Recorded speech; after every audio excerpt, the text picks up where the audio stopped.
Renovating or building your forever home, you want to take great care when it comes to choosing materials, because if you get them wrong, you'll be stuck with them for a long time to come. And every time you spill red wine on that beautiful marble bench top, you'll kick yourself for not choosing the Caesar stone.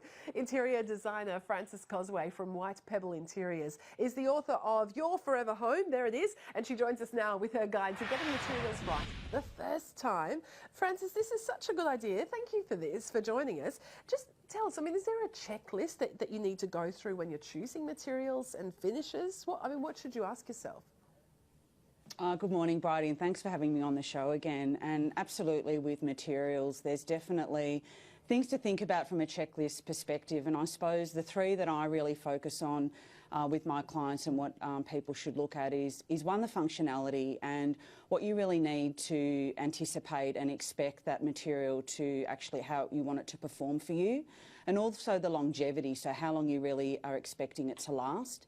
The second thing would be around the aesthetic. Obviously it needs to perform, but we also want it to look and feel amazing in our forever home. So we want it to look wonderful and what we're expecting it to look like. And thirdly, there's budget, and budget can actually determine the type of materials that you should be looking at. So they're the three that I really focus on to make sure that you're choosing something that's going to deliver all of those things for you. So if we take the first one, the issue of longevity seems like an interesting one, because there's some materials we'll expect to last for 20 or 30 years, and some we might be happy to refresh after 5 or 6 years. So how would you give it your clients advice in terms of thinking about, I guess, the cycle of fashion, or how long people would like them to last? Yeah, absolutely. That's a really good point. Some people have an expectation when they're building a home that they'd really like to expect that, for example, a kitchen or a bathroom is maybe going to last 10, 15, 20 years. Others may choose and decide that their preference would be to have a home that is completely on trend, so following a lot of the trends of the day, and they're happy to perhaps renovate again in maybe 5, 6 or 7 years. So that sort of expectation enables you to determine how long you're expecting a material to last for and the look to last for, and that will actually assist you in working out not only the colours and the look and feel, but then also the material that you're choosing. Another thing to consider in this area is also around if you're expecting it to last longer, you'll need to then look at materials that are going to perform for you. And the other thing to think with that is, do you have pets, or is there an expectation that you're going to have pets in the home? And as well with children, they're going to be a lot more harder on their materials than just, say, a couple living on their own. So they're the things that you need to consider and anticipate to make sure the materials you're choosing are going to last that little bit extra over time. There are three big areas that you point out where, the choices are crucial. Let's talk about flooring first. Absolutely. And look through some of the options. Or actually, firstly, overall, what do you need to consider with flooring? Obviously, how hard wearing if you've got children and pets.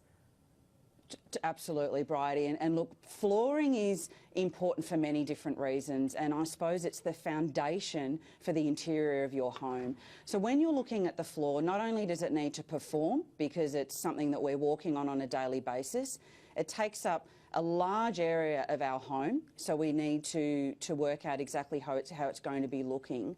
But it also, from an interiors perspective, it is actually the foundation for how you build up the rest of your interiors, and choosing your other materials is all based on the floor. So rather than looking at paint colours first, I really encourage people to get their floor right. It's also one of the biggest expenses you'll have.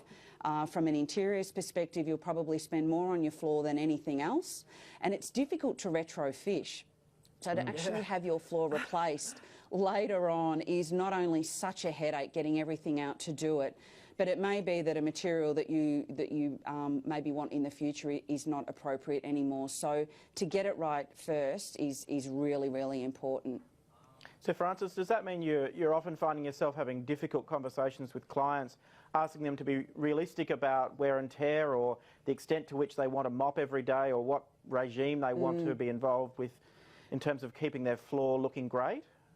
Well, I certainly ask a lot of those questions, and that leads then to what floor will be the most appropriate. So as the example you're using there in terms of how often they want to be maintaining it, something like a solid timber floor is if you want it to be looking scratch-free and in like new, that's something that's going to be needed to be sanded maybe every 2 or 3 years.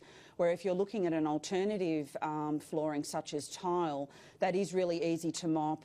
You don't really need to worry about what type of detergent you're using. It's fairly maintenance free. But with every material, whether it's for floor or anything else, but particularly with a floor, there's lots of advantages and disadvantages. And I suppose the key is really making sure that you do your research, either do your research online or other sorts of sources like magazines and so forth, or ask an expert, because you want to make sure that the choice and the decision that you're making about the material that you're using is actually suitable for you, and you know maybe some of the disadvantages, but you go in making an informed choice and you know what you're in for.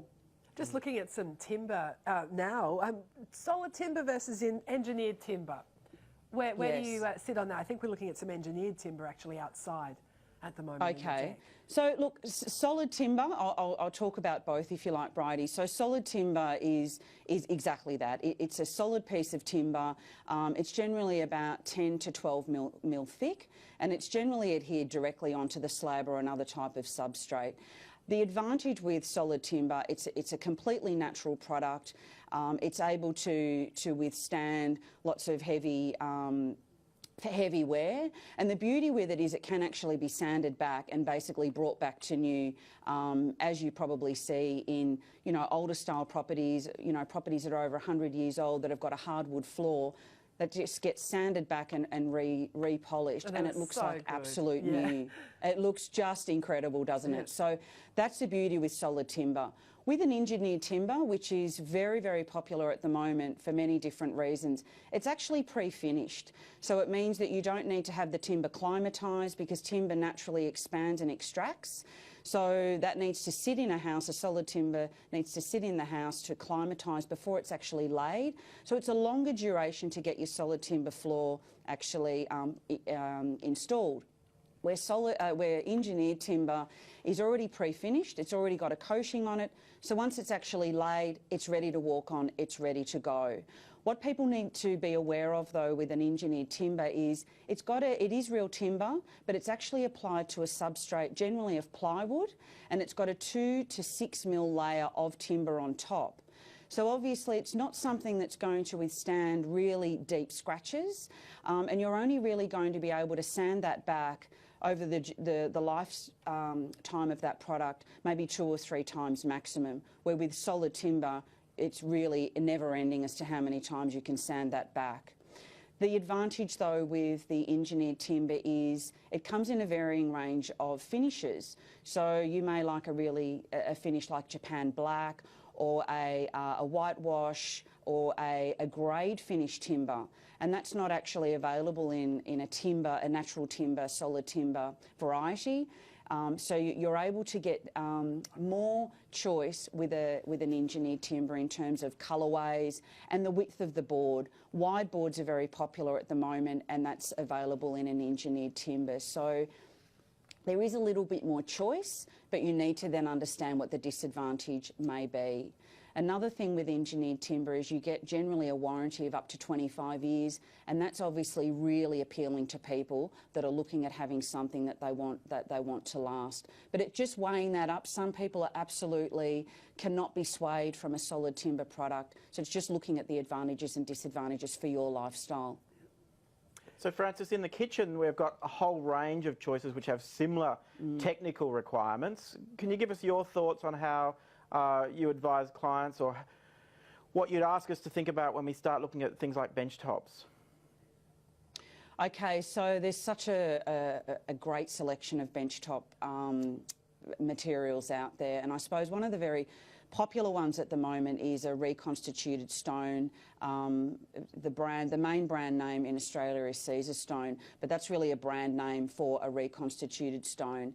And that is a combination of marble and granite granules that are mixed with a resin, so it becomes more a standardised product. So it means that what you're seeing in the showroom is effectively what you're getting. Very popular, and we're seeing it now transcribe across to other rooms in the home, such as bathrooms and laundries.